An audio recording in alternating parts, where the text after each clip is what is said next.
Thanks for joining me. This is John Torres, Infotech Yeti, and at infotechyeti.com. Today we have the quick review of the Honolulu J2FC Plus paddle. This one is the long handle, but of course, let's get right to the review. But before we do, full disclosure, they did not send me this paddle for a review, and these opinions are my own.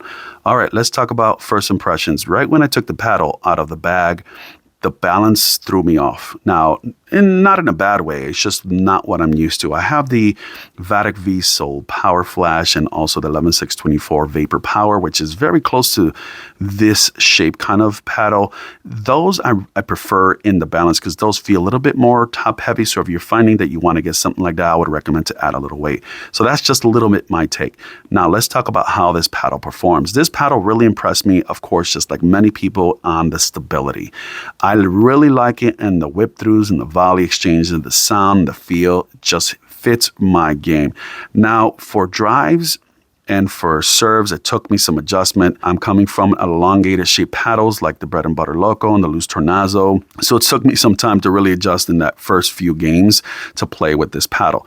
Now, what really exceeded my expectations on this paddle is really the stability and the drops and drips. So when you're going to get those paddle, man, this thing just gets right over the net. The spin is really good. Really enjoyed it for that.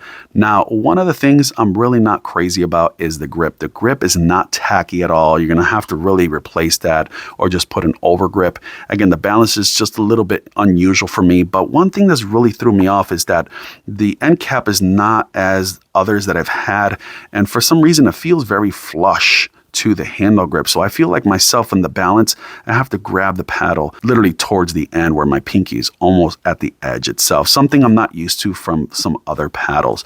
So that's just my take on it. I think adding weight will help with that balance if you're looking for that.